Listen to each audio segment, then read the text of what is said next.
Hey guys, we're back in the shop today. We got a John Deere 724D. It's a 7 horsepower Tecumseh OHSK 7, 24 inch. It's a nice machine, but it only runs when the choke is on.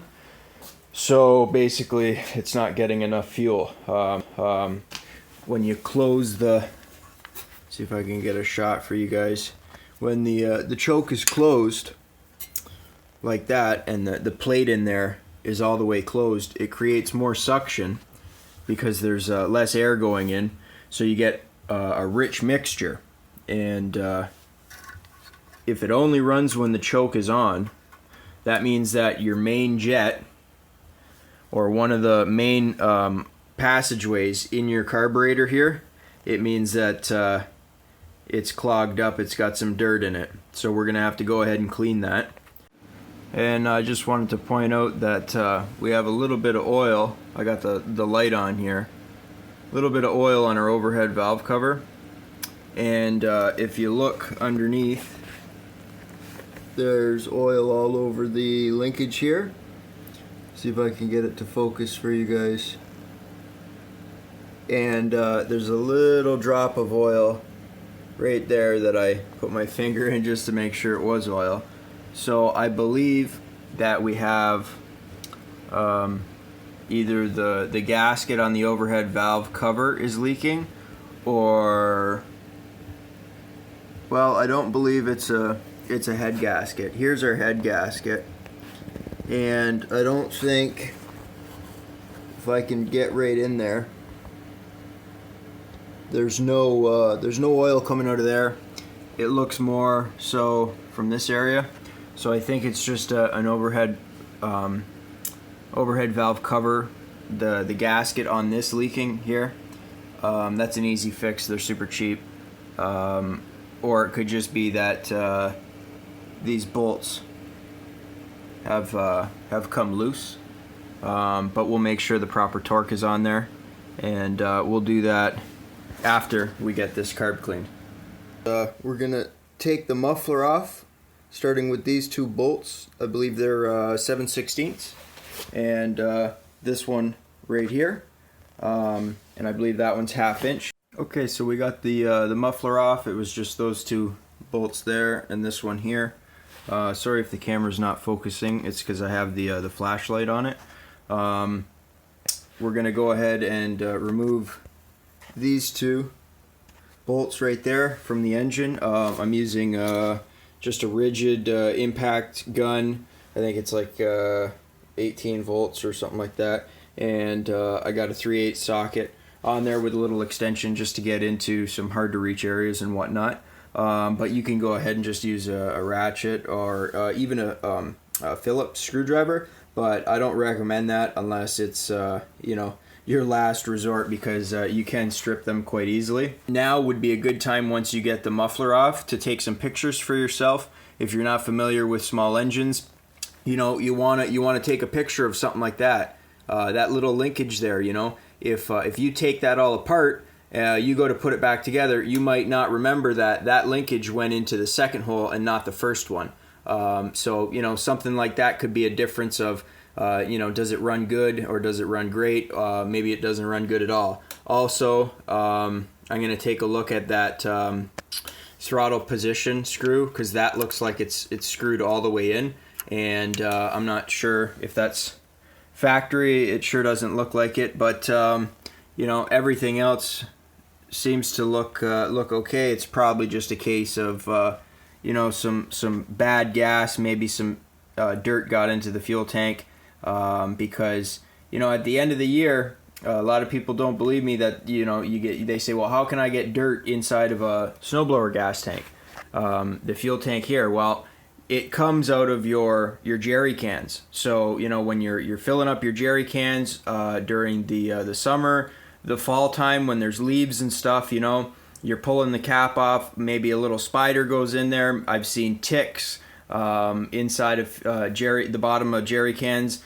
All kinds of little mosquitoes, leaves, twigs, sticks. just all sorts of stuff, dog hair, cat hair, and you know, it all gets into your jerry can. And when you go and dump some fuel into your fuel tank, if you dump it, you know, past a certain point, all those you know, sediments that have sank to the bottom are going to come up and are going to go right into your tank, and eventually it'll get sucked into your carburetor. And you know, there's not much you can do other than to clean the carburetor. So we're going to go ahead and get this off, and we'll see how bad it is. So as I kind of suspected, I was able to get the top one out, just like I was able to get that one out there easily. The problem is you don't have enough room to get a socket in there, just like that one there. So what we're going to do is, like I said, last resort, we're going to use a big thick Phillips. This one is a number, if I can get that to focus, it's a number 3 Phillips. So with just a little bit of pressure, we were able to pop that off. We don't want to bend it too far because if you can see, the governor arm is still attached, so we don't want to bend that. But as you can see, there is a gasket there. That gasket looks in really good condition, so we're just going to leave it. We're not going to try to take that off. Sometimes when you separate these, if they've been squeezed together for a long time, they kind of start to bond to both surfaces. And when you go to pull that off, it's going to rip and tear. So you might end up having to order that gasket, and there's a gasket in between the carburetor and the intake neck as well. So you might have to order those too. We're going to loosen this off and just separate the neck from the carburetor so that we can get in there a little easier. And then we're going to remove that linkage once we're able to twist it. Okay, so now what we're going to do is remove that little linkage. We're going to lift this up, and we're going to pop that out just like that. Okay, so now what you're going to want to do is get yourself a pair of pliers similar to these. You're going to want to grab the fuel line clamp and then just pull it back about that far. And then once you have that clamp off, you're going to want to just hold the fuel line and rotate your carburetor back and forth while pulling downwards, and it should pop right out. Okay, so we got the carburetor off, and we just got it on the table here. You don't have to worry about you know, having a clean workspace when you're disassembling the carb, because it's probably dirty on the inside anyways. But what you're going to want to do after you do get that clean is get yourself a nice little shop towel, lay it underneath, put everything clean on top of it, and then start reassembling. But the next step that you're going to want to do is you want to get a small Phillips and remove those two. So we're going to get that off, and then we're going to come down here, and I think that's a 1/2 inch. We're going to go and remove that. But before you want to do any of that, you're going to want to take this to an area, maybe over a jar, and drain, because there is a little drain here. You're going to want to just drain your fuel and get all of that old fuel out of there, so when you take this apart, you know, it doesn't splash all over you. Okay, so now that we got that loose, we're going to pull this jet out, and you're going to notice that there is a gasket there. That gasket looks to be in good condition, so we're just going to reuse it. And we're going to pull this off, and as you can see, there's a little bit of crud in the bottom of there. It doesn't look that bad, but as you can see, there is some little buildup of some stuff in there, a little bit of dirt. So we're going to go ahead and clean that. To remove the float here, you're just going to want to press on this. Well, you can remove your gasket first. That'll make things a little easier. You might need to get one of those as well. Sometimes when they get old, they crack. You can just do a little bend test and see if you could see any cracks in it. This one looks pretty good, so we're going to reuse that. No sense in spending money if you don't really have to. You're going to get just pull this out. It's easier if you have a little pair of needle nose pliers, but you know, if it's not that dirty, sometimes these rust and it can be a pain in the friggin' ass to get those out. We're just going to go ahead and throw all of our little parts inside of that sediment bowl there. We're going to go ahead and pull our plastic float off. Notice it does have a plastic float, and throw that in there, and also our little needle jet, or a little needle valve. Sorry, not a jet. And sometimes they have a little rubber piece on the bottom. This one doesn't. It's just metal. We're going to go ahead and throw that in there as well. Here's a better look. You can see there is some dirt in there, some crud. So we're going to go ahead and clean that up. And then you're also going to want to pop, that's a little protective cover. If you can see that in there. There's a jet in there. Sometimes it's an air to fuel ratio adjustment screw. Sometimes it's just a fixed one. Normally when they have the cap over them like that, it is a fixed, but we're going to go ahead and pull that cap off. Don't worry if you damage it. There's really no point other than, you know, they put that in the manufacturers. The manufacturers put that in so that, you know, you don't mess with them due to all the emissions rules now. Okay, so using just a little pair of needle nose pliers here, I was able to pull that little piece off, and as you can see, there's just a little brass screw in there, so we're going to go ahead and take that out, and once I get that removed, I'll show you what it looks like. So here's a little shot of it. That's what we call a fixed jet. Go ahead, throw that in the bowl as well. It's a fixed jet because it's in a fixed position. You can't really move it. Now, what you're going to want to do is go ahead and get yourself a can of, if I have it here, we use, you know, MotoMaster carb cleaner. You know, you could use brake cleaner, but that stuff's, you know, a little bit more expensive. It works really good, but, you know, it eats up a lot of stuff, and I've seen it even eat up these aluminum bowls, and we had to get a new one. So you could take some carb cleaner, spray it under the little holes under the Welch plug there. You can see the passageways. Definitely spray it in the main. Both of these, spray it through here, open this up, spray it in there, and then go to where you unscrewed that fixed jet and spray it in there. Normally I take these and I put them in hot water. You know, the professionals at the shops, they use ultrasonic cleaners. They're like $500, and really, I mean, some hot water and some soap does the exact same job. It just takes a little bit longer. We're just going to go ahead and clean this up. And now there is, see if I can get some light in here. There is a little O-ring in there. So depending on how old this is, those can break down. Sometimes they expand, sometimes they shrink. You know, it really depends. But if it expands, you're going to get what's known as a rich condition, right? Because you're going to get more fuel in there because it's a bigger diameter circle. It's going to allow more volume of fuel to go through. So you don't want that. You want the correct amount of fuel to go through. And as you can see, there is now, I'm seeing more and more pieces of dirt. But we're going to go ahead and leave that in for now. Get this thing cleaned up. You're also going to want to inspect that one there. That's the main. You're going to want to make sure, you know, you don't shove a screwdriver in there or something and really bore that out. You just want to clean it.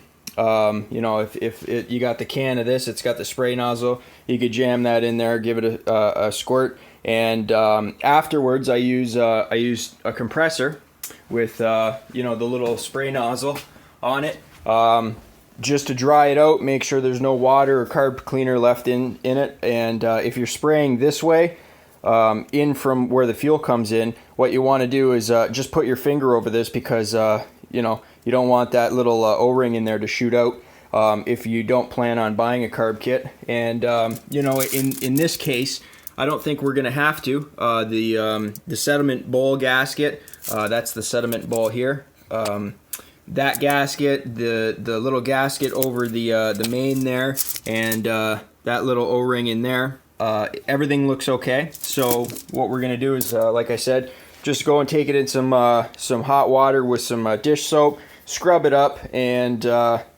once this thing's clean, I'll come out here. I'll blow it off with the compressor. This is also a good time to inspect all your linkage. Make sure your springs are good. Make sure there's no broken springs. Make sure everything that needs to be adjusted is adjusted per factory specifications. And once we got now that we have all of this off, after I get everything cleaned, I'm going to take a look at the overhead valve gasket because I think it's definitely leaking, and you know, we're getting some oil all over our linkage here. Because if we're going to sell this, you know, Eliminator Performance, if I'm going to sell this, you know, it's got to run perfect. It's got it, you know, it can't leak oil. That's just not the way we do things here. So I'm going to go ahead and get this carb clean, and then I'll bring you guys back for taking a look at this this overhead valve leak. I blew out the carb with a compressor. We're going to go ahead and just make sure all these parts are dry and throw that back together. So this part, a little bit more complicated, but basically you take your little, if I can get it to focus, you take your needle valve there, you clip it onto that little metal thing, that little hanger, and then you just lower this into position like so, and then you go and get your piece here. And you know, it's kind of hard because I'm trying to hold the camera. I don't have my tripod set up yet. But then basically you just stuff that guy in there. So let me do that, and then I'll show you how to level a float. Alright, so with your carburetor sitting flat, you want to make sure that your float, that piece there, is level. This looks a little high, but it should be okay. Ideally you want it perfectly level. Now if it's too low, what you're going to want to do is get just a standard screwdriver that's a flathead, go in and bend that tab that's on this float here, just bend it down so that it's instead of like that, it would be down a little bit more, and that'll raise your float up, and vice versa. Bend it in if you want to lower it down, and but that looks pretty good. So we're going to leave it like that. A good way to test, you know, normally I do it with the bowl on, but when you have it like this, if you blow into you know, where your fuel goes in, your fuel inlet there, you shouldn't hear any noise. But if you flip it upside down, you should. So let me see if I can get a shot of that. Okay, so we didn't hear anything like that, but if we flip it upside down and it opens up, you should hear, and that's exactly what you want. When it's closed, no fuel goes through, and when it's open, fuel goes through. Okay, this is an important part. Your bowl here, it's got a high side, it's got a low side. You might be thinking, what's that about? Well, this little float here, it's going to have a low side, and it's also going to have a high side, right? Because that pivots. So you're going to want to have your high side to where the float opens, and your low side to the back. So basically you just want to line it up like, you know, just like that, so that we can get a shot of it.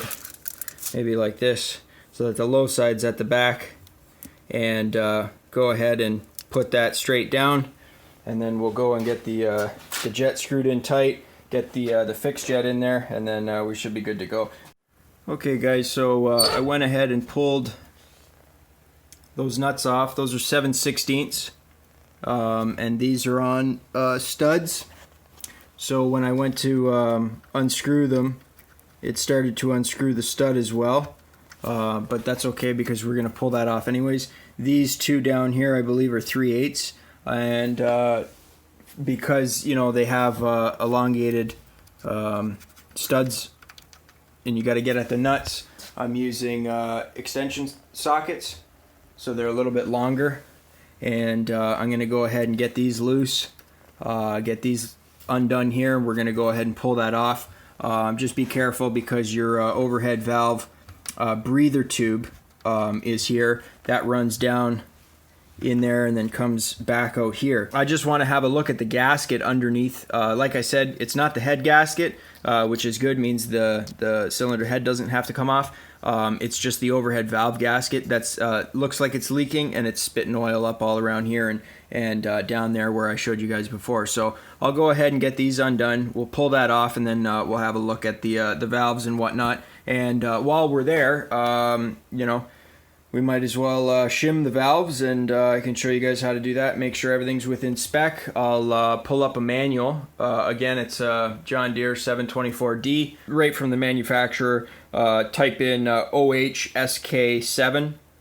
I believe it's a 7 or 7D, and that should give you everything you need for this specific engine. Okay, so we went ahead and got our overhead valve cover off, the 4 studs removed, pulled that off, and everything looks okay. To me, it just looks like a case of those bolts, the studs, sorry, weren't as tight as they're supposed to be, and you know, a little bit of oil got in between the gasket and the the gasket and the valve cover, and just got forced out. So what we're going to do is we're going to take just a clean little rag, wipe all that oil off, and what I'm going to do is I'm probably going to end up shimming these valves just to make sure that they're at the proper spec. Okay, now the proper way to shim your valves, or to what it's properly called, is setting your valve lash. The lash is the space in between your rocker arm and your valve itself. Now you're gonna want to set this when your engine's cold, and you're gonna want to make sure, absolutely sure, that your piston is at top dead center on the compression stroke, and that's with both valves closed. Now to do that, you want to go ahead and what I've done here, remove your spark plug, and the easiest way to do this is just put your finger or your thumb over where the spark plug goes, and slowly pull your pull cord until you feel pressure on your finger, air pressure against your finger.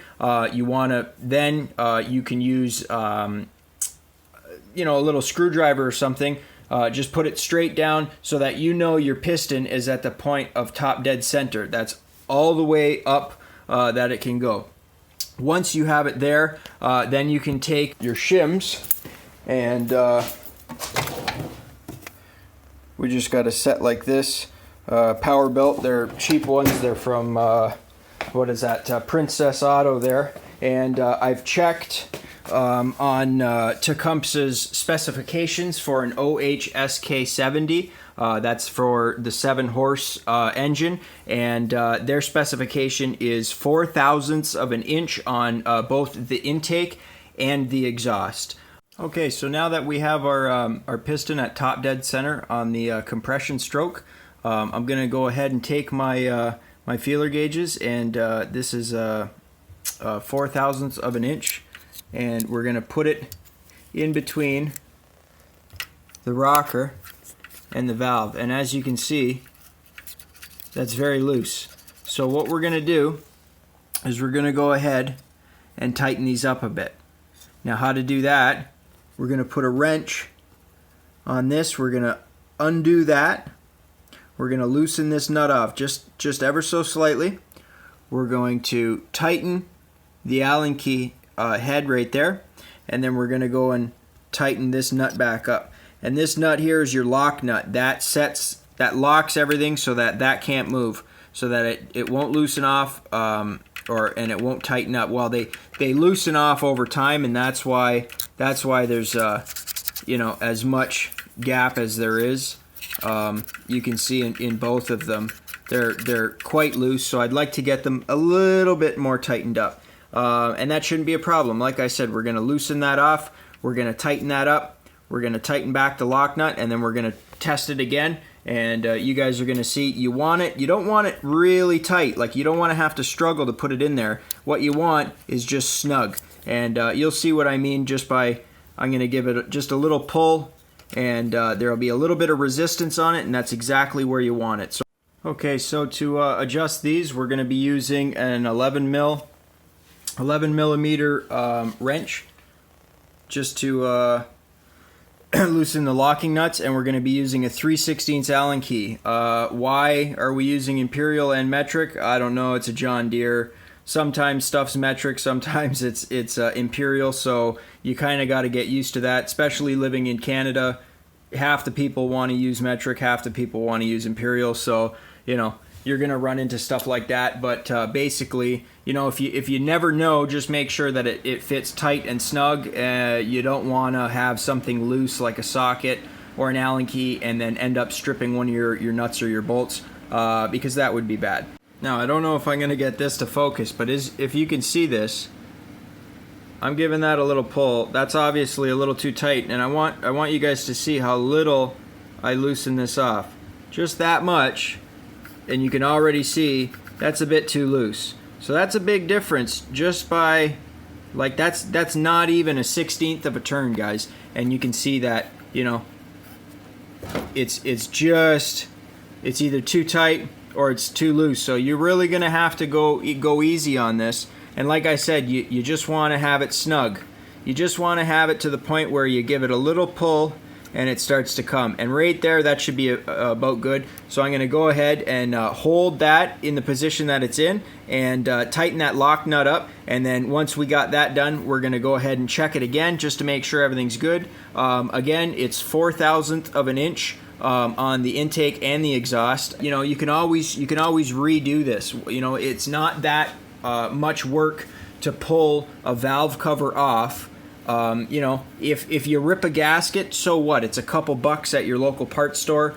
Maybe you got to go to your local John Deere dealer, which, you know, we don't have one that close to where we live, but you know, it's not that hard. It's just work that you know, you need to know what you're doing. And if you go online, you can Google this stuff.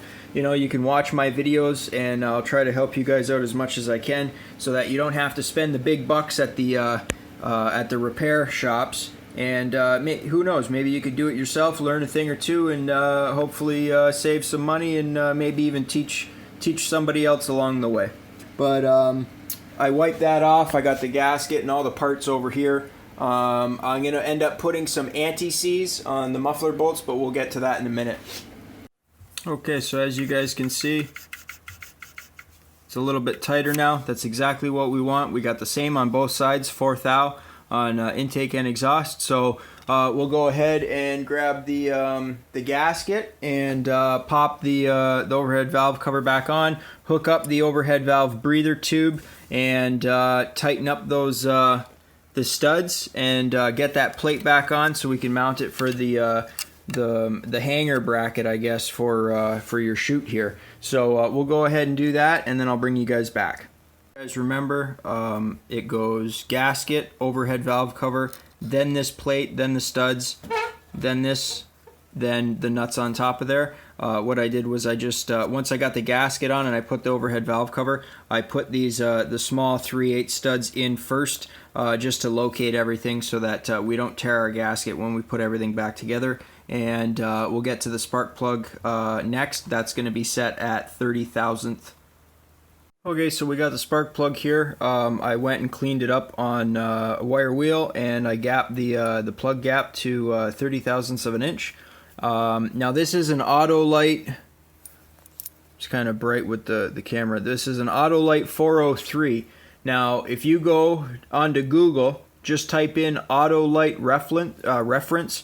Or spark plug reference, and you should be able to get a chart. I think for this, the service manual said for a John Deere 724D, which has the OHSK Tecumseh 7-horse engine in it, it takes a Champion RN4C. So I'll put that back in. I wanted to just get as much oil as I could off of it.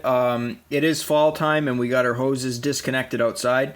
You know, if it was warmer outside, I'd go and I'd hit this with some degreaser. We're going to go reverse of how we took it apart. We're going to take the carburetor, we're going to bolt it to the intake neck. Then what we're going to do is we're going to hook up the linkage.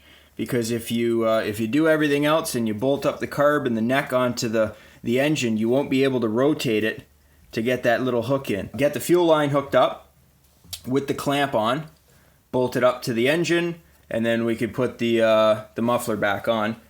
Okay, so we got everything back together now. The only thing I didn't show you guys was the heat shield, which is right here, or the muffler guard and the heat shroud. Now what that does is it just keeps the carburetor warm, so that at the proper air-fuel ratio, they got to trap some heat inside of there. So that's why you see snowblowers with these black covers, the metal covers, And you know, you don't really need air filters on snow blowers because it is in the wintertime, so a lot of the dust, you know, there is no dust. It all settles to the ground. I turned the fuel valve on, so just to check to see if we got fuel in it, we're gonna just press that little bulb, and sure enough, fuel comes out. So everything should be fine. I'm going to fire it up like this, just so that I have access at everything. And other than that, it should fire right up. Also, don't forget to reconnect your primer tube. Okay, let's bring this outside and we'll see if we can get her fired up. Also, before you fire anything up, you want to check to make sure that you got oil in it. Even if you know there's oil in it, you always want to check the level of it. So it's a good thing to do to get in the habit of things, just by, you know, open that up, checking to make sure you got proper levels of oil. All right, so I want to adjust that that the throttle position screw. So for that, we're going to be using a T10 Torx, and we're just going to back that out a little bit so that it doesn't rev so high. Well, we got it running, boys.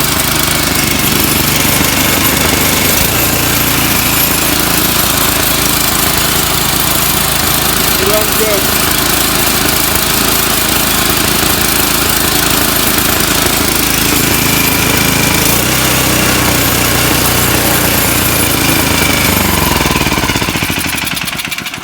She runs good, so we'll get the muffler guard and the heat shield back onto it, and we should be good to go, boys. And I just wanted to take the time to show you guys, because we ended up taking the neck and the muffler off as well, so that we could get into the overhead valve without, you know, having to reach over. But if you're just wanting to take the carb off of one of these guys, the easiest way, get a number 3 Phillips and loosen off the 2 bolts right here. Then once you have it off, you can rotate it forward to get your linkage right there off. And then once that off, you can bend it down like this, get your pair of pliers to take the fuel line clamp off, and you can just pull it right out. And that's, you know, I didn't think of mentioning that, but instead of doing, you know, all of that, if you just have to do a carb job on one of these, that's the easiest way.